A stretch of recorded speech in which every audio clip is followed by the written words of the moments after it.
Os dois primeiros episódios de X-Men 97 terminam com várias bombas. A Tempestade perdeu os poderes e deixou os X-Men, Vampiro e Magneto começaram a se engraçar deixando o Gambit de coração partido e uma segunda Jean Grey apareceu na mansão procurando pela ajuda dos X-Men. Qual é a Jean verdadeira? De onde surgiu o romance da Vampiro e do Magneto? O que a Tempestade vai fazer agora sem os poderes? Quais arcos das HQs os primeiros episódios estão adaptando? Vamos começar pela Jean. Nas HQs, Jean Grey morreu na saga da Fênix Negra e a Marvel a princípio não tinha intenção nenhuma de trazê-la de volta. Então criaram Madelyne Pryor, uma mulher idêntica a Jean, mas que não tinha ideia de que era um clone. Ela conhece Scott, eles se apaixonam e têm um filho, Nathan Summers, o Cable. Depois eles descobrem que ela era um clone da Jean, criada pelo Senhor Sinistro, que ganhou vida depois da morte da verdadeira. Tem similaridades e diferenças na história da Madelyne com o que a Jean faz nesse episódio. Nas HQs, ela realmente queria que o Scott deixasse os X-Men para eles criarem o bebê. O Scott também decide retornar para os X-Men nas HQs assim que descobre que o Magneto se juntou à equipe. Mas quando Madelyne e Scott se conheceram, ela não estava se passando por Jean, tentando tomar o lugar dela na equipe. Ela era apenas uma mulher parecida. Além disso, diferentemente das HQs, Jean não morreu na Lua na saga da Fênix Negra no desenho. Os heróis conseguiram reviver ela imediatamente. O bebê nasce e o Scott dá o nome de Nathan Summers. Esse é o nome do filho do Ciclope com Madelyne Pryor mesmo nas HQs, então o mais provável é que a Jean que estava grávida era na verdade Madelyne Pryor e quem apareceu agora é a Jean verdadeira. Cable é um personagem que apareceu bastante no desenho clássico. Provavelmente esse bebê em algum momento vai ser infectado pelo Apocalipse com um vírus, vai ser mandado para o futuro no ano de 3999 para fechar um loop e começar o arco dele que a gente viu nas primeiras temporadas. A Madelyne Pryor parece a todo momento ter as memórias do passado da Jean Grey verdadeira. Isso fica claro quando ela e o Ciclope lembram do passado. E na carta que a Ororo deixa pra Jean, a Tempestade fala que as memórias dela com os X-Men já parecem ser de uma vida inteira atrás, como se fossem as memórias da vida de outra mulher. Nesse exato momento, o texto muda da voz da Tempestade em off pra voz da Jean lendo a carta pros X-Men. E é justamente quando ela fala de viver a vida de outra mulher que uma lágrima escorre no rosto dela, dando a entender que essa realmente é a Madelyne Pryor se passando pela Jean. E é aí que batem na porta e o morfo abre com a outra Jean aparecendo. É curioso que ela fala "eu preciso dos X-Men", como se não soubesse quem eles eram, como se não reconhecesse os próprios amigos. Se ela reconhecesse, talvez ela falaria algo como "finalmente encontrei vocês, que bom ver vocês, preciso de ajuda" ou algo assim. Então é provável que o Senhor Sinistro não só tenha implantado as memórias da Jean na mente da Madelyne, como também tenha apagado as memórias da verdadeira. No começo da segunda temporada do desenho, o Senhor Sinistro chegou a sequestrar a Jean e o Ciclope durante a lua de mel deles para fazer experimento com os dois. Eu imagino que pode ter sido aí que ele substituiu a Jean por Madelyne Pryor. Seria ainda mais interessante considerando que enquanto os dois estavam sequestrados, Sinistro mandou o Morpho se infiltrar na mansão dos X-Men se passando por membros para causar discórdia. Se o Senhor Sinistro mandou um X-Men se infiltrar na equipe enquanto trocava a Jean por uma impostora, isso foi genial. Na animação clássica, no episódio 8 da segunda temporada, quando a Jean escaneia a mente do Cable, ela descobre quem eram os pais dele e fala que aquilo não era possível, mas em nenhum momento ela revela quem são os pais. Depois, no mesmo episódio, quando o Cable começa a ver as informações sobre os X-Men, ele fala claramente que já conhecia Ciclope e Jean Grey e não precisava de informações sobre os dois especificamente. I know about him and Jean Grey. Continue. Esse episódio meio que dava a entender que a Jean era a mãe do Cable, ou no mínimo que ele sabia que a mãe era um clone dela. Eu imagino que assim como nas HQs, a Madelyne Pryor não sabia inicialmente que ela era um clone da Jean, e ela pode ter descoberto isso exatamente nesse momento, mas optou por não falar nada desde então. Isso significaria que a Jean que vimos do começo da segunda temporada em diante já era sempre a Madelyne Pryor, até mesmo na saga da Fênix Negra. E é legal lembrar também que o Senhor Sinistro mandou o Morpho se passar pelo padre no primeiro casamento dos dois no começo da segunda temporada. Como depois os X-Men descobriram isso e o casamento não era válido, Scott e Jean se casaram novamente na quarta temporada, justamente num episódio em que o Cable volta do futuro para enfrentar o Apocalipse. Nesse episódio, o Senhor Sinistro sequestra a Jean de novo, mas dessa vez trabalhando pro próprio Apocalipse. A Jean não pode nem casar com o Ciclope que o Sinistro já vai sequestrando ela, toda vez isso. E agora que o Cable nasceu, o mutante que Sinistro sempre buscou criar nas HQs para derrotar derrotar o Apocalipse, Nathaniel Essex, confirmado como o grande vilão dessa temporada, deve ir atrás da Madelyne Pryor para sequestrar a criança e tentar matar Madelyne, assim como aconteceu nas HQs em Fabulosos X-Men número 206. Esse é um dos motivos pelo qual eu acho que X-Men 97 já está preparando o terreno para uma adaptação da Era de Apocalipse. O foco no Cable, a história da Madelyne Pryor e o Senhor Sinistro sendo o grande vilão da temporada contribuem muito, já que Nathaniel Essex orquestrou tudo isso nas HQs, do clone da Jean até o filho com o Scott, justamente para criar um mutante poderoso o suficiente para derrotarem Sabanur. Também tem o Bishop, um dos principais personagens da Era de Apocalipse nas HQs, de volta ao presente sem justificativa nenhuma até o momento. A gente ainda não tem ideia de por que ele voltou no tempo dessa vez. Em seguida temos a suposta morte de Charles Xavier e Magneto assumindo como líder. Na linha do tempo da Era do Apocalipse, Xavier tinha morrido e foi o Magneto quem fundou os X-Men. É mais uma semelhança. Tem também o romance do Magneto com a Vampira, que começou exatamente lá. Na Terra 295, realidade da Era do Apocalipse, os dois eram casados e tinham um filho. Eu vou falar mais sobre o Magneto e a Vampira mais tarde no vídeo. Voltando pro texto de despedida da Ororo, a Tempestade fala que as conexões podem se desfazer em um piscar de olhos, mas em inglês ela não fala in the blink of an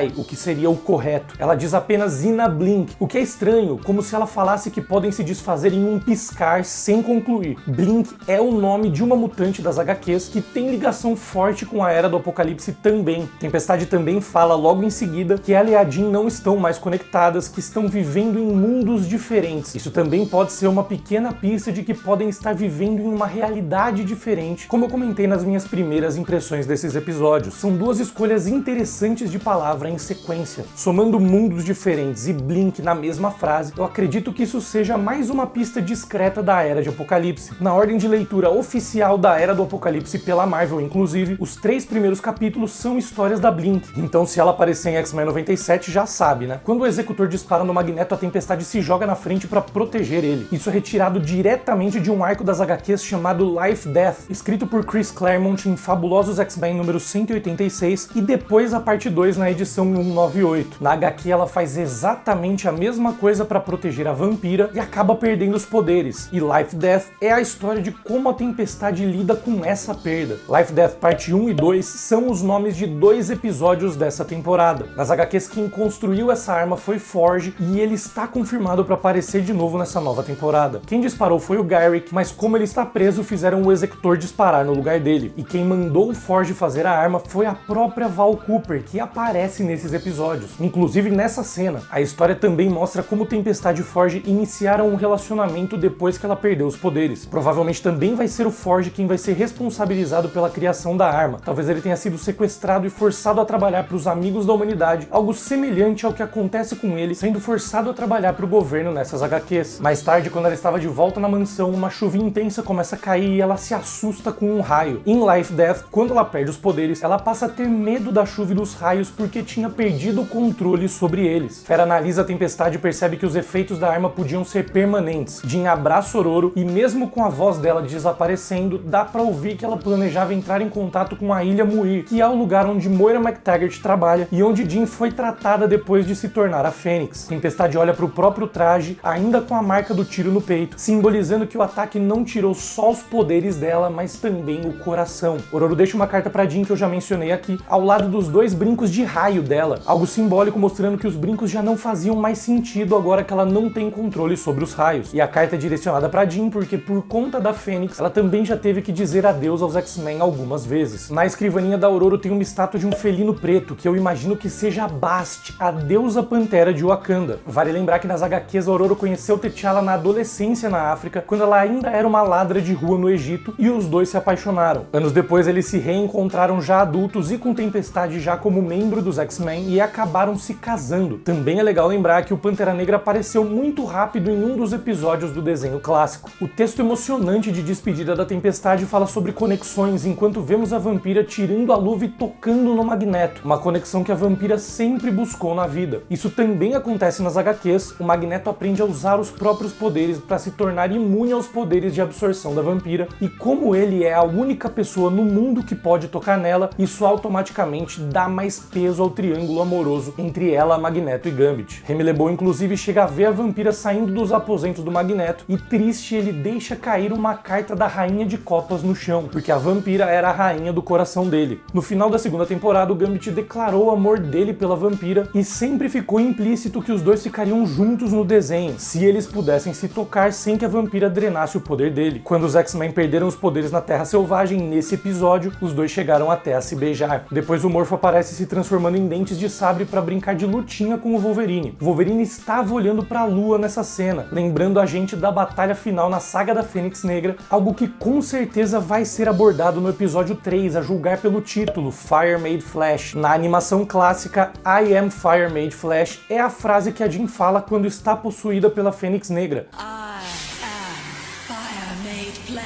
Uma variação da frase original das HQs, que era I am Fire and Life Incarnate. E bora falar da intro nova. O What If tinha uma abertura modificada, levemente animada, mas igual a do MCU. X-Men 97 é a primeira série a adotar um logo diferente da Marvel Animation. A música clássica da animação foi levemente alterada e já começa logo no logo da Marvel. O logo também mostra quase que uma adaptação da história das animações da Marvel. Ele começa com o desenho do Homem-Aranha nos anos 1960, depois o Coisa e ao lado aparece o Herbie, os dois da animação do Quarteto Fantástico de 1967. Herbie, o robô ajudante do quarteto, foi criado exatamente para essa animação, para entrar no lugar do Tocha Humana que eles não podiam usar no desenho na época. Também sabemos que o Herbie vai aparecer no filme do quarteto no ano que vem. Aí aparece o próprio desenho clássico dos X-Men dos anos 1990. Em seguida aparece o Surfista Prateado de uma animação de 1998, feita pelo mesmo estúdio que produziu o desenho dos X-Men. No final aparece o What If, com uma imagem do Vigia e do Capitão América Zumbi do episódio 5 da primeira temporada. Vale lembrar que esse episódio de What If também vai virar uma animação separada chamada Marvel Zombies. Também aparece no final o T'Challa do episódio 2 de What If, que mostra o Pantera Negra se tornando o Senhor das Estrelas. Aí vem a abertura clássica, que é quase idêntica à do desenho original, mas com gráficos atualizados e algumas diferenças sutis. Primeiro que adaptaram para widescreen. A Tempestade, por exemplo, tá usando a mesma roupa e faz a mesma pose, mas mudaram o cabelo dela pro moicano que ela usa atualmente. Quando a câmera dá zoom no cockpit do Pássaro Negro, dá pra ver que o Feral, o Morpho e o Bishop foram adicionados. Eles não estavam no original. A Jean também está usando os poderes dela e no original ela estava só parada ao lado do Ciclope. Quando começam a aparecer os personagens um por um, a Jean, que era a penúltima antes do Professor Xavier, se torna a segunda logo depois do Ciclope, mostrando que ela vai ter muito mais importância agora. A Tempestade também foi jogada pra frente na terceira posição e o Wolverine, que era o segundo antigamente, agora é só o quarto. Além disso, também adicionaram o Morpho e o Bishop na introdução. No primeiro episódio, o Professor Xavier ainda aparece na introdução também, mas no segundo já tem uma alteração e o Charles já não aparece mais. Tem uma cena nova do Morpho lutando contra o Senhor Sinistro e ele está totalmente assustado. É legal lembrar que no desenho original, ele sofreu lavagem cerebral nas mãos do Senhor Sinistro e foi forçado a trair os X-Men até ser salvo pela antiga equipe. O Sinistro aparece refletido nos olhos do Morpho, uma pista de que talvez ele não esteja 100% livre do controle mental de Nathaniel Essex. Essa cena entra no lugar de uma cena da Jubileu fugindo de uma multidão e parando em uma grade. E na cena clássica dos X-Men correndo na direção dos vilões também tem detalhes diferentes. Tiraram o Apache e o Gárgula, que realmente não faziam muito sentido ali, e trocaram pela Emma Frost e a Lady Deathstrike. A nova escalação dos vilões tem Magneto, Juggernaut, Emma Frost, Lady Deathstrike, Pyro, Mística, Dentes de Sabre e Avalanche. O grupo de humanos correndo no meio entre os heróis e os vilões também ganhou mais diversidade e agora eles estão fugindo de sentinelas que não estavam na abertura original. Na linha dos heróis, no original a Jean Grey não estava lá, mas na abertura nova também adicionaram ela. Aliás, antigamente as ondas magnéticas que saíam da mão do Magneto eram vermelhas e agora são amarelas, o que pode indicar realmente uma mudança no comportamento e na visão dele, indo de uma cor mais agressiva para a cor dos X-Men. O encerramento também é quase idêntico ao original, com os personagens rodando e as fichas aparecendo com as informações de cada um, mas claro, com um visual mais moderno e atualizado. Essas fichas dos personagens foram usadas no desenho clássico porque na época os produtores da série achavam que o desenho tinha personagens demais para apresentar para crianças, especialmente as que não conheciam os X-Men das HQs. As apresentações da abertura e do encerramento eram formas de introduzir os personagens sem precisar explicar demais quem eles eram na história dos episódios. O nome do primeiro episódio é A Mim, Meus X-Men, que foi literalmente a última frase dita pelo professor Professor Xavier na primeira HQ dos X-Men em 1963 e desde então virou a versão dos mutantes de Avante Vingadores. É a frase de efeito da equipe que sempre é dita pelo líder. Na primeira imagem do episódio, vemos a cidade de Nova York. Como a série se passa nos anos 1990, as torres gêmeas do World Trade Center ainda estão ali intactas. Depois, na Times Square, um dos outdoors tem o logo de uma empresa chamada Vista Corp, que é justamente a empresa onde Scott Lang trabalhava, a empresa que ele roubou no primeiro filme do Homem-Formiga quando ele foi preso. Também tem um logo das indústrias Stark bem no topo do prédio ao centro. Além disso, dá pra ver um anúncio de um refrigerante fictício chamado Coca-Cola, que também apareceu nas HQs do Homem de Ferro em 2008, em Invincible Iron Man número 4. Na tela de baixo tem o logo da WHIH, um canal fictício que já apareceu algumas vezes no MCU e que também aparece em outros momentos nos primeiros episódios de X-Men 97. Inclusive, um dos vídeos que a Marvel lançou divulgando o primeiro filme do Homem-Formiga é justamente uma entrevista dele de dentro da prisão nesse canal. Em outro outdoor tem o nome da Costa, que é o sobrenome do Mancha Solar, cuja família é bem rica, tanto nas HQs quanto na animação. No meio também tem um painel com a palavra Yashida, uma referência ao clã Yashida, uma máfia japonesa poderosíssima das HQs da Marvel, que constantemente tem ligações com o Wolverine e o Samurai de Prata. Nas ruas dá pra ver diversas mensagens anti-mutantes. Um grafite na parede diz "mutantes são monstros" e outro grafite diz "não confie em nenhum mutante". Um folheto no poste fala pra denunciarem os mutantes. Uma das lojas que aparecem chama FutureCom e supostamente ela vende tecnologia de comunicação futurista. Dá pra ver que vendem pagers pela placa. Pra quem é muito novo e não sabe o que é, pagers ou beeps eram dispositivos de comunicação eletrônica muito populares nos anos 1990. Em um beco, dois dos Morlocks, Calisto, a líder deles, e Lich, aparecem tentando se esconder nas sombras. Também tem uma loja chamada Crazy Edge, que é uma loja que existiu mesmo nos Estados Unidos nos anos 1980 e foi envolvida em diversos processos de fraude. No mundo real, essa loja faliu em 1989, mas nesse universo, aparentemente, eles ainda estão funcionando e dando golpes na galera em 1997. A primeira fala do episódio vem de um noticiário no canal WHIH6, com um âncora de jornal fazendo uma breve recapitulação do que aconteceu no último episódio do desenho clássico. Foi exatamente assim que o primeiro episódio da animação começou também, com um jornal falando sobre mutantes e os pais da Jubileu assistindo. A notícia fala que o Professor Xavier está morto e Garrick foi quem disparou a arma que matou o líder dos X-Men. Lembrando, no fim da quinta temporada, Xavier estava quase morrendo, mas ele não chegou a morrer. Ele foi pro espaço com Lilandra buscar tratamento alternativo com o Império Shi'ar. Em outro poste na rua tem um cartaz de desaparecido. Clareando um pouco a imagem, a personagem que aparece ali é Sarah Rushman, a mutante chamada Meryl, que apareceu rapidamente no primeiro filme do Deadpool, na cena em que ele ganha os poderes no laboratório da Arma X. Meryl também faz parte dos Morlocks nas HQs, mas na animação clássica ela não estava com eles. Esse cartaz de desaparecida pode ser uma piada interna com o fato dela não ter aparecido no desenho com o grupo do qual ela faz parte. O Mancha Solar é capturado pelos Amigos da Humanidade, grupo anti-mutante que já apareceu algumas vezes na animação clássica. Ele usa um colar inibidor de poderes que apareceu pela primeira vez no episódio de Genosha na primeira temporada. É legal reparar que o galpão que ele tá chama Hip Skate Party, mas tem algumas letras que caíram e as que sobraram coloridas formam a frase Hate Party, que traduzindo seria a festa do ódio, o que faz total sentido, já que o galpão é usado por um grupo que espalha o ódio contra os mutantes. O homem que interroga o Mancha Solar é chamado de Carl Dente. Ele é o executor, Executioner no original em inglês. É um personagem conhecido das HQs que aparece depois no segundo episódio com o traje fiel ao dos quadrinhos. Mancha Solar fala que não tem culpa por ter nascido daquele jeito, uma frase quase idêntica ao que a Jubileu fala no primeiro episódio do desenho clássico, quando tinha sido capturada por sentinelas.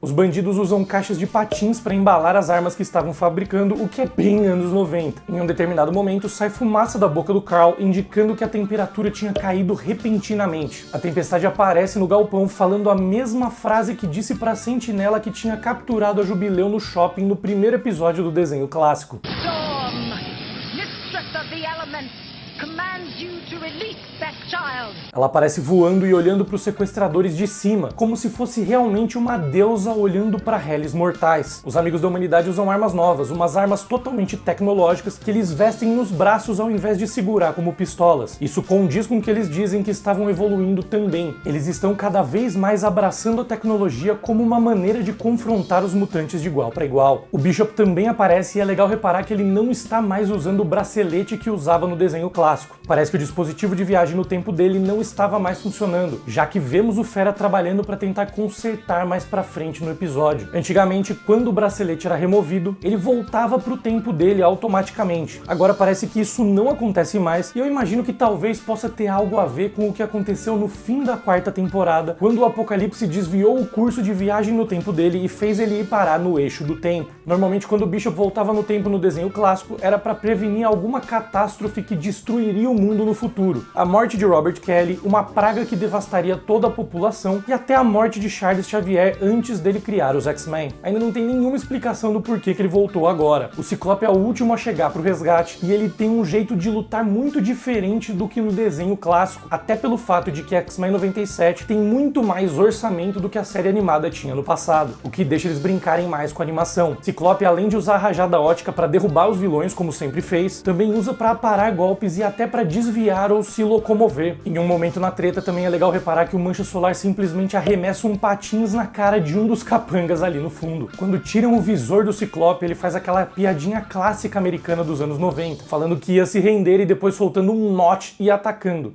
I surrender. Not. Além de ser uma referência à época, também é uma referência ao piloto da animação, quando o Scott faz exatamente a mesma coisa e ataca uma das sentinelas na casa dos pais da Jubileu. Surrender, mutant. Of course. Not. Sem o visor para direcionar a rajada, o Scott basicamente explode o galpão e alguns patins aparecem voando do lado de fora. Quando aparece o Clarim Diário, tem algumas coisas legais de reparar. Primeiro, como eu comentei na análise do trailer, tem um artigo sobre um desfile de moda mutante, uma matéria sobre um baile de gala do Clube do Inferno com texto de Ed Brock, foto de Peter Parker e também uma menção ao Homem-Aranha. E Homem-Aranha tá escrito errado sem hífen. Mas o curioso é que essa versão do Clarim Diário é muito mais parecida com a dos filmes do Tobey Maguire. Essa não é a versão do Clarim Diário da animação do Homem-Aranha dos anos 1990, que se passa no mesmo universo que o desenho clássico dos X-Men. Mais uma pistinha de que talvez seja uma realidade alternativa. Também é legal notar que trocaram um detalhe do jornal do trailer para animação. No trailer o texto dizia Inside Scoop, onde agora aparece Benettons. Nos anos 1990, a loja de moda chamada United Colors of Benetton era conhecida por campanhas de diversidade, e nesse universo aparentemente também abraçaram a causa dos mutantes. Depois, na mansão dos X-Men, Roberto da Costa aparece acordando exatamente como Jubileu no primeiro episódio do desenho clássico. A primeira pessoa que ele vê é o Fera, também igual a Jubileu, e no fim ele acaba fugindo e depois sendo resgatado. Toda a história do Mancha Solar nesse episódio parece replicar o que acontece com a Jubileu no primeiro episódio da animação. A primeira aparição do Fera é de ponta-cabeças no laboratório, tanto em X-Men 97 quanto no desenho clássico. Um dos livros na estante do Fera é escrito por Jay Lewald. Isso é uma referência a Julia Lewald, co-criadora da animação clássica dos X-Men. Tem um livro sobre ciência e outro sobre DNA. Além disso, também dá pra ver A Revolução dos Bichos de George Orwell, o mesmo livro que o Fera estava lendo na prisão no episódio 3 da primeira temporada. O clássico de Orwell também tem a ver com o que a luta dos mutantes representa. Ele fala satiricamente sobre a ideia de que todos os animais são iguais, mas alguns são mais iguais do que outros. É um livro sobre revolução, tirania e opressão, e vale a pena demais ler se você não leu ainda. Nesse momento, o Fera estava ouvindo uma canção de Mozart, da ópera chamada A Flauta Mágica. Quando o Hank McCoy se apresenta para o Mancha Solar, ele usa a expressão nome de guerre, uma expressão em francês que diz respeito a um nome falso que às vezes é usado por pessoas que pertencem a uma organização militar não oficial. Fera usou a mesma expressão no piloto do desenho clássico.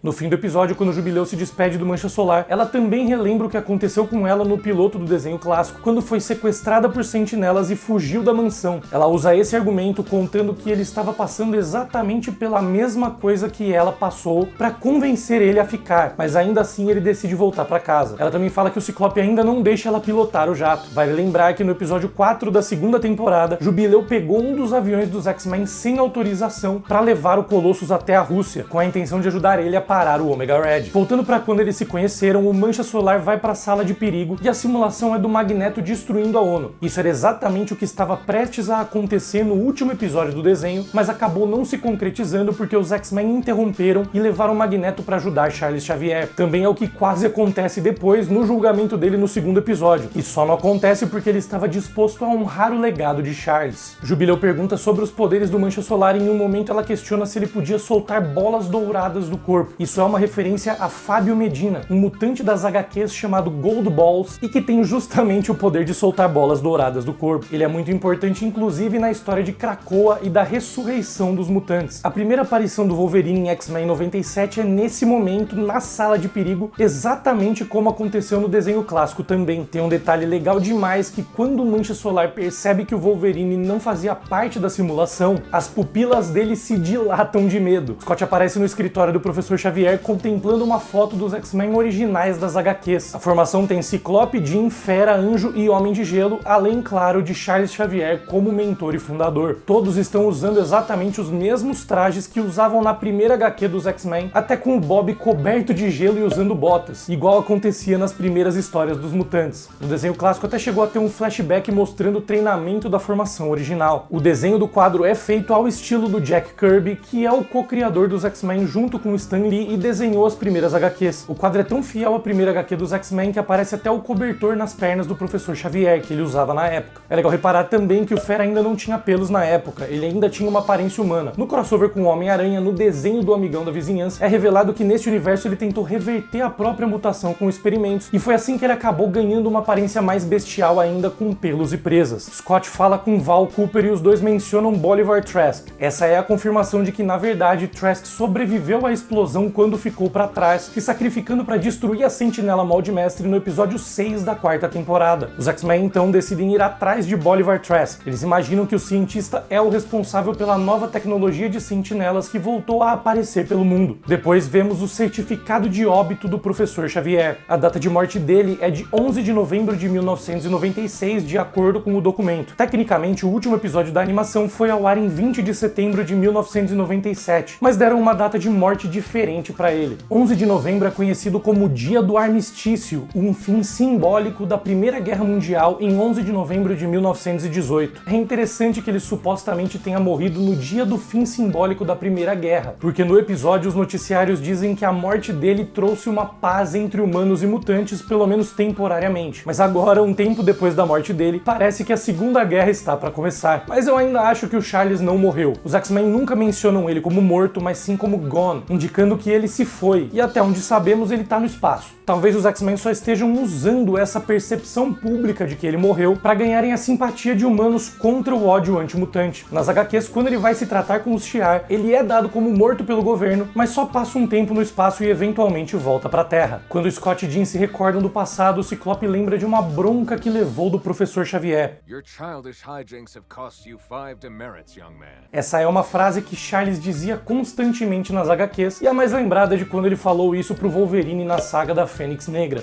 É a mesma bronca. Jean estava preocupada com o filho dos dois nascendo mutante, com os mesmos problemas que ele, sofrendo o mesmo preconceito. Essa é uma preocupação que ela já tinha desde o último episódio da primeira temporada. If we have children, they'll be mutants.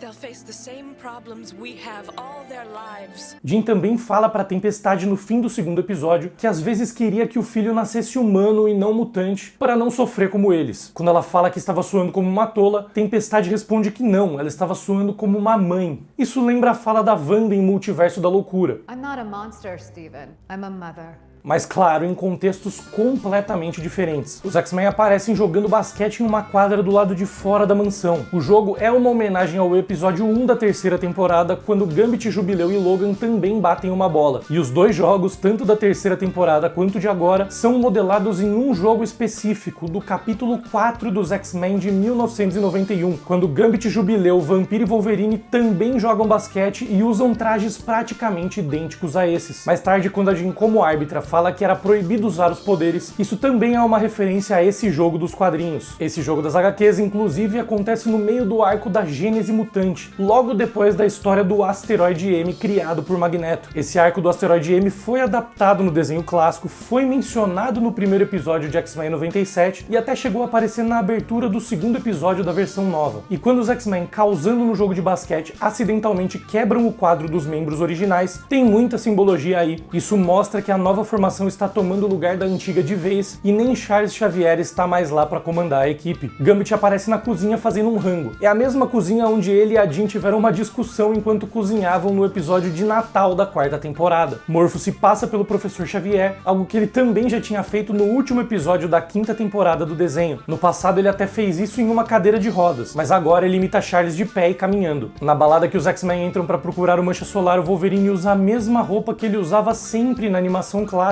quando não tava de uniforme. O Morpho provoca ele de maneira bem sacana sobre o amor não correspondido dele por Jean Grey. A vampira também tem um momento de romance e flerte com o Gambit, construindo o triângulo amoroso com o Magneto. Também tem um breve flerte da Jubileu com o Mancha Solar. É uma balada cheia de romancinho. Jubileu chega até a usar os poderes por diversão enquanto dança, mostrando tanto que evoluiu desde o primeiro episódio da animação clássica, quando ela tinha medo dos próprios poderes. Os mutantes visitam Gyrick na Ilha Rikers, a mesma prisão onde Fera tinha sido preso na primeira temporada do desenho clássico. Nessa cena, Gyrick menciona que tolerância é extinção. Esse é o nome dos 3 últimos episódios, Tolerance is Extinction partes 1, 2 e 3. Scott oferece reduzir a pena em troca de informações e o Gyrick menciona que agora os mutantes tinham amigos poderosos. Talvez isso seja uma referência a Val Cooper. Quando a Jean vai ler a mente de Gyrick, algo dá errado. Ela fala tem mais alguém, mas é interrompida. Mais um telepata estava na mente de Gyrick e atrapalhou a Jean naquele momento. Emma Frost é uma mutante com poderes psíquicos que vai aparecer nessa temporada. Pode ser também a outra Jean tentando encontrar os X-Men. Quem sabe até o Cable da barriga da mãe tentando avisar ela de algo. Ou será que pode ser Cassandra Nova, a irmã de Charles Xavier, vilã de Deadpool e Wolverine e que tem muita importância em E de Extinção, uma saga que deve ser adaptada nos 3 últimos episódios. Esse é um mistério bem interessante também que a série deixou para os próximos episódios. Quem vocês acham que é? Em um determinado momento nessas visões tem uma criança desenhando uma mansão que pode ser a mansão dos X-Men com giz de cera. Depois a Jean passa por algumas bolinhas pretas que lembram muito os poderes do Mancha Solar nas HQs, indicando que ele pode ser mais importante para essa história do que imaginamos pelo primeiro episódio. Lembrando que ele é um dos fundadores dos Novos Mutantes junto com o Míssil, que já apareceu na 5ª temporada do desenho clássico. Talvez a Marvel esteja preparando o terreno para um spin-off dos Novos Mutantes no futuro. Jean vê o filho envolvido por um cobertor amarelo cheio de logos dos X-Men. Mesmo com o filho sendo revelado o Cable no 2º episódio, isso pode ser uma referência a Nate Grey, outro filho de Jean com o Scott nas HQs, que é conhecido como o X-Man e é outro personagem importantíssimo para os planos do Senhor Sinistro de derrotar o Apocalipse. Depois, uma visão de um futuro devastado com incontáveis lápides, algo muito parecido com o que acontece na saga de Dias de um Futuro Esquecido nas HQs, saga que tem Rachel Summers, outra filha de Scott e Jean, como uma das principais personagens. E essa dizimação de mutantes também tem muito a ver com a saga E de Extinção, mas daqui a pouco eu falo sobre isso. No final, ela vê o Molde Mestre se erguendo novamente e ela é engolida por uma explosão, sendo expulsa de vez da mente de Henry Peter Gyrick. Quando os X-Men estão no caminho para a missão, tem uma fala que foi alterada pro trailer. No trailer, o Wolverine fala "Diz Bub" pro Ciclope, o que é normal já que ele chama todo mundo de Bub, mas no episódio a fala muda para "Diz Dead", provocando o Ciclope por assumir o papel de líder da equipe, o que é muito mais sarcástico, principalmente considerando que o Wolverine é décadas mais velho que o Scott. Os X-Men chegam no deserto do Saara, o Pássaro Negro é destruído e eles despencam. Os membros da equipe que voam vão pegando os que não voam para todo mundo aterrissar em segurança. Morpho se transforma no Arcanjo, a versão do anjo com pele acinzentada e asas de metal que surge depois dele se tornar um Cavaleiro do Apocalipse. Essa cena é uma homenagem a uma das primeiras missões dos X-Men depois que Tempestade, Wolverine, Noturno, Colossus e Banshee entraram para a equipe, quando o Pássaro Negro também foi destruído e os mutantes voadores tiveram que salvar os que não voavam. O Ciclope também tem mais um movimento novo aqui. Ele usa a rajada ótica para amortecer a queda depois de fazer o tradicional voo sem paraquedas, que vários heróis fazem nos filmes, séries e HQs. Aí que ele fala "a mim, meus X-Men", a clássica frase do líder dos X-Men. Quando encontram o Molde Mestre Trask, as sentinelas parecem sair do chão como zumbis, simbolizando que as sentinelas significam a morte dos mutantes. Também simboliza que não importa quantas vezes você destrua as sentinelas, elas sempre dão um jeito de voltar. Isso também tem ligação com E de Extinção, a história que introduz Cassandra Nova, a irmã do Xavier. Nessa história das HQs, enquanto os X-Men estavam lidando com as sentinelas, que em teoria eram as últimas que existiam, Cassandra Nova usa o sobrinho de Bolivar Trask, o último Trask vivo, para ativar um molde mestre que o cientista tinha construído em segredo na América do Sul, que ninguém sabia que existia, e assim eles voltam a produzir sentinelas sentinelas em massa. Mudaram a localização da América do Sul para o deserto do Saara, mas a ideia é a mesma. E é estranho o Trask querer reconstruir as sentinelas depois do primeiro molde mestre ter se rebelado contra ele na primeira temporada e dele ter ficado para trás para explodir o laboratório na quarta temporada. Por isso eu acho que pode ser a Cassandra nova bloqueando a Jean na mente do Garrick. Ela pode estar envolvida com essa mudança na mentalidade do Trask. Talvez seja inclusive a ausência do Professor Xavier da Terra que permitiu a Cassandra voltar, se for ela mesma por trás disso tudo. O Fera toma o controle de uma das sentinelas e fala essa frase aqui,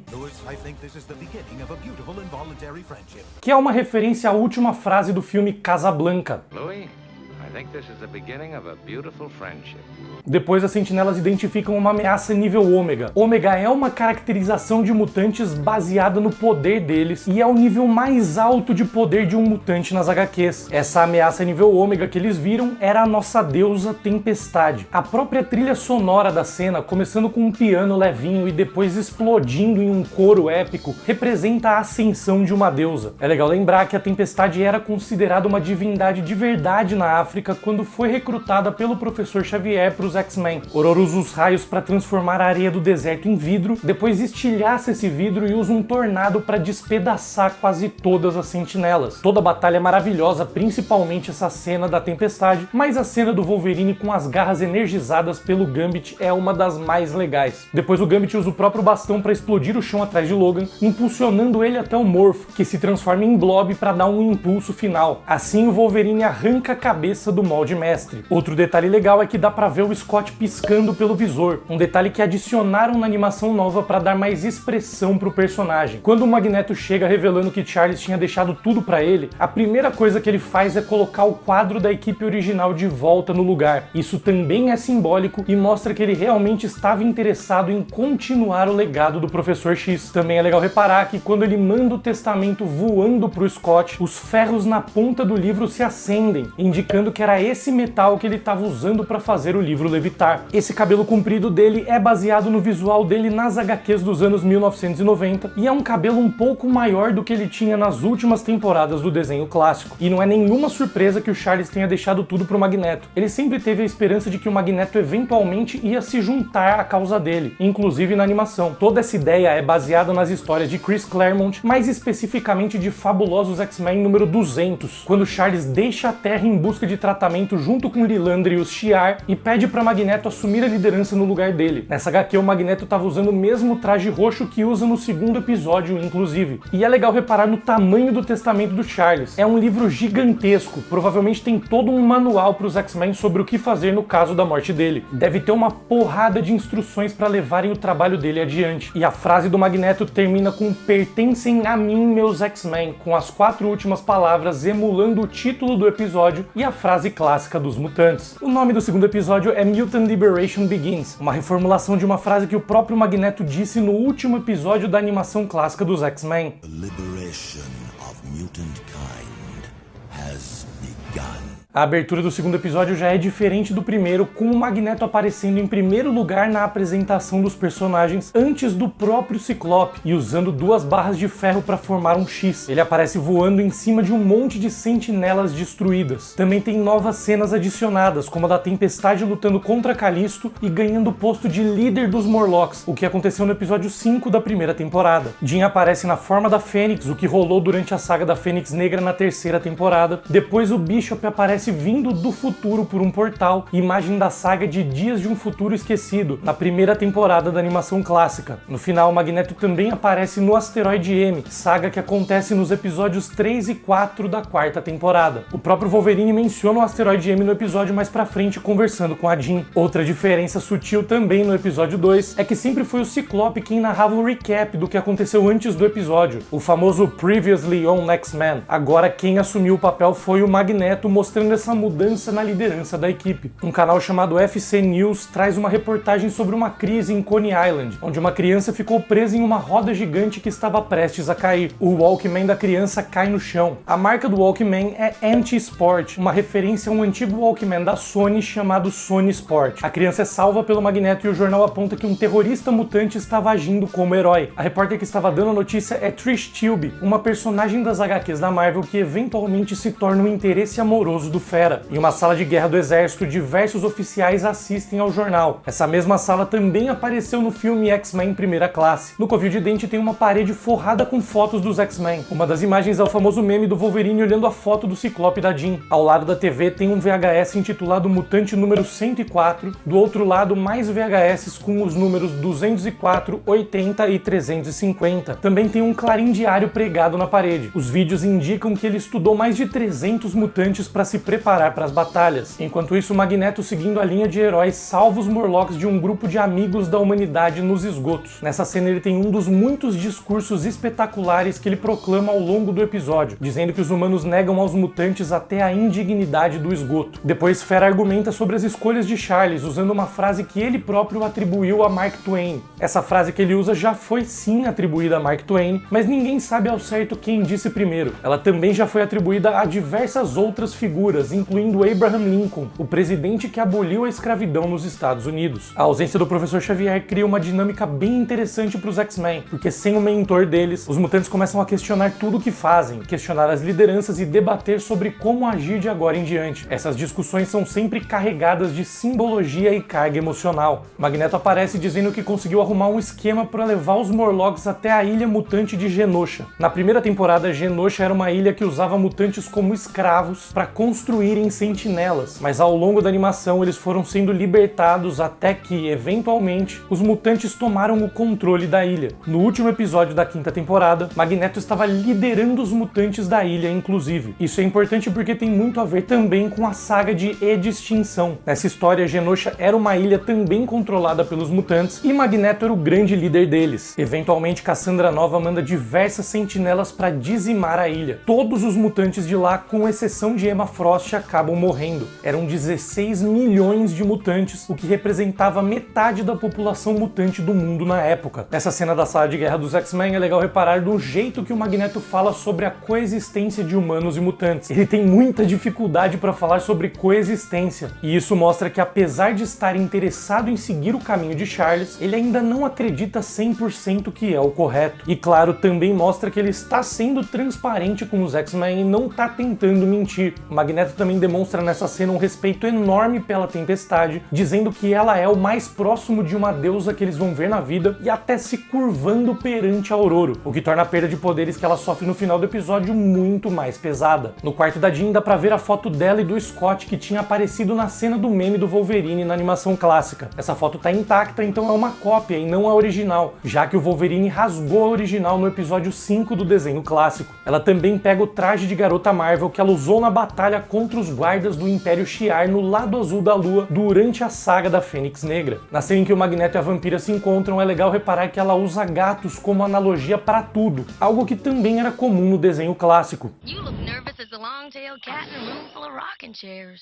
O Magneto fala que usava o capacete para bloquear os poderes mentais do Xavier. Isso na verdade é um retcon. Esse conceito do capacete do Magneto bloquear os poderes do Charles foi inventado para os filmes dos X-Men da Fox. O capacete que bloqueava os poderes do Charles nas HQs era o do Juggernaut. Nas HQs e até na animação clássica, o capacete do Magneto não tinha essa capacidade e Charles podia invadir a mente do Magneto quando quisesse. Ele não fazia com frequência por causa do respeito que tinha pelo amigo. Nessa cena, Magneto tenta tirar a luva da Vampira e dá a entender que os dois tiveram um passado romântico, algo que lembra muito o que acontece em Fabulosos X-Men número 174 na Terra Selvagem. Lá eles começam a indicar uma atração entre eles, o Magneto até se aproxima e tenta beijar a Vampira, mas nada acontece de fato, o relacionamento deles só começa na Era de Apocalipse mesmo. Depois a Val Cooper chega com um monte de soldados para capturar o Magneto. Ela diz que as armas deles eram imunes ao magnetismo, mas claro que o Magneto dá um jeito e usa os helicópteros para se proteger. Depois ele pergunta se ganharia a confiança da Val caso se entregasse e passasse por um julgamento honesto. Essa fala do Magneto pra Val, na verdade, faz referência às discussões que ele teve com os X-Men e depois com a Vampira. Apesar de olhar pra Val, ele tá falando diretamente com os X-Men, tentando conquistar a confiança deles. Exatamente por isso que ele se coloca na frente dos X-Men antes de falar que se rende. Um ato simbólico pra equipe ver que ele não estava arrumando brigas à toa e que ele tinha mudado. Humanos protestam na porta da ONU porque não queriam sequer quer que Magneto tivesse a oportunidade de passar por um julgamento. Várias placas aparecem como abaixo aos mutantes, voltem pra onde vieram, evolução é uma mentira e até uma placa de pare com a palavra mutantes colada e uma com o logo dos Amigos da Humanidade. Na ONU, o visual do julgamento, o traje e até a pose do Magneto parecem ser retirados diretamente das HQs do famoso julgamento do Magneto em Fabulosos X-Men número 200, quadrinho de 1985. Nessa cena também temos um discurso inspirado e fascinante do Magneto, fazendo alusão à infância dele em Auschwitz, nos campos de concentração nazistas, e falando sobre a perseguição que sofreu a vida toda por ser mutante, depois de já ter sido perseguido quando criança por ser judeu. Toda essa história é retirada da HQ, até o discurso é bem parecido. No julgamento do Magneto dos quadrinhos acontece a mesma coisa. O julgamento é atacado por extremistas e os X-Men acabam tendo que proteger o Magneto e os juízes. Também é exatamente nessa HQ, Fabulosos X-Men número 200, que a Madelyne Pryor entra em trabalho de parto. No desenho clássico, os roteiristas não podiam mencionar o nazismo, então a história do passado do Magneto tinha ficado meio vaga e tinha a ver apenas com a guerra sem muitos detalhes. Agora, apesar de não falar diretamente sobre o nazismo e o judaísmo, todo o discurso dele deixa claro esse passado e a perseguição por conta da religião. Ele faz menção a diversos tipos de preconceito durante o discurso, o sofrido por orientação sexual, cor de pele, gênero, e de novo, assim como na sala de guerra, ele sofre para falar a palavra coexistir, mais uma vez mostrando que não é algo que ele acredita de verdade, mas algo que ele sabe que precisa aceitar para manter o legado de Xavier. Os Amigos da Humanidade invadem o julgamento atrás do Magneto e dos juízes também. Magneto aponta que por terem dado a oportunidade de julgamento para um monstro, os juízes agora eram considerados traidores da espécie pelos extremistas. Ele usa a frase "Still they come for you", que é uma alusão à clássica frase de Martin Niemöller, proferida após a Segunda Guerra e que falava sobre o erro da complacência com o nazismo, sobre culpa e responsabilidade. Executor ataca os X-Men e consegue colocar um colar inibidor no Bishop e derrubar o visor do Ciclope também. Diferentemente do momento no galpão, Ciclope sem o visor ali podia ferir inocentes e por isso ele não consegue abrir os olhos. Isso mostra que o Executor realmente estudou os X-Men, como a gente viu no covil dele, e sabia explorar as fraquezas de cada um. Também é exatamente assim, tirando o visor do Ciclope, que a Tempestade sem poderes consegue retomar o posto de líder dos X-Men tirado da mão do Scott. Em seguida, o Morpho aparece para atacar o Executor, se transformando em Lady Deathstrike, depois em Colossus e depois em Psylocke. O Magneto usa tudo que tem de metal ali para formar espadas gigantes e encurralar os agressores. Depois, Tempestade aproveita para criar uma espécie de jaula com os raios. Quando a Tempestade perde os poderes, em um dos momentos mais tristes do desenho, o Magneto imediatamente ataca o Executor, prendendo ele no logo da ONU. Ela chora demais e o momento realmente é muito doloroso. O Magneto então leva todos os juízes e o Executor para muito alto na atmosfera da Terra. Todos conseguem respirar, mas saindo fumaça da boca, o que indica a queda de temperatura com a altitude e remete à primeira aparição da Tempestade, quando ela abaixa a temperatura do galpão e o hálito de Cal Dente fica visível também. Uma lágrima escorre no rosto de Magneto, mostrando que ele também sentiu demais a perda dos poderes de uma mutante que ele próprio considerava uma deusa. Essa cena também lembra a saga do asteroide M, Magneto levando todos para a atmosfera com uma vista de cima da Terra, e isso também reflete nas lágrimas dele. O sonho de um mundo onde os mutantes poderiam viver em paz e sem sofrer perseguição ainda estava muito longe de ser alcançado. Também tem um trocadilho do Magneto aqui ameaçando eles. Ele fala que estava tentando ser uma pessoa melhor e pede para não fazerem ele ter que decepcionar a todos. No original, em inglês, ele usa a frase "Do not make me let you down", o que indica que ele poderia simplesmente largar todos para despencarem até a morte certa no chão da Terra. A Jean entra em trabalho de parto e quando ela fala que ele está aqui, o Wolverine imediatamente pergunta se era o Apocalipse. Em Sabanur era um vilão recorrente na animação e muitas vezes aparecia do nada em momentos aleatórios. E claro, Cable tem total ligação com o Apocalipse, então isso não é só uma piadinha gratuita, ela tem significado também. É legal reparar que quando ela fala que era o bebê, as pupilas do Wolverine também dilatam de medo, porque o nascimento do bebê era uma situação que ele não sabia lidar, igual que acontece com o Mancha Solar quando é atacado por Logan no primeiro episódio. No caminho pro hospital, Wolverine usa o mesmo Jeep que ele dirigia no desenho clássico. Eles passam por um café chamado Wines e um salão chamado Romitas, referência ao escritor Len Wein e os desenhistas John Romita Sr. e John Romita Jr., que trabalharam muito nas HQs dos X-Men. Len Wein escreveu a HQ do Hulk que tem a primeira aparição do Wolverine. Ele foi roteirista também de X-Men Giant Size número 1, que introduziu a formação com Wolverine Wolverine, Colossus, Tempestade Noturno e também chegou até a escrever alguns episódios do desenho clássico. John Romita Jr. foi quem desenhou várias HQs dos X-Men, incluindo o fabulosos X-Men número 200, o Julgamento do Magneto, que foi adaptado no segundo episódio. O médico preconceituoso se recusa a fazer o parto da Jean, o Wolverine oferece gentilmente a fazer uma cesárea no próprio médico e o Ciclope tem uma ideia maluca. Ele decide que a vampira deveria usar os poderes dela para roubar o conhecimento sobre operações do médico e devia fazer o parto ela mesma. É loucura total, mas ainda bem que deu certo. Se você quiser ver mais vídeos sobre X-Men 97, a história completa do Senhor Sinistro, resumo completo do desenho clássico e muito mais, clica nessa playlist aqui do lado e vai conferir. Valeu, valeu, um grande beijo e até a próxima!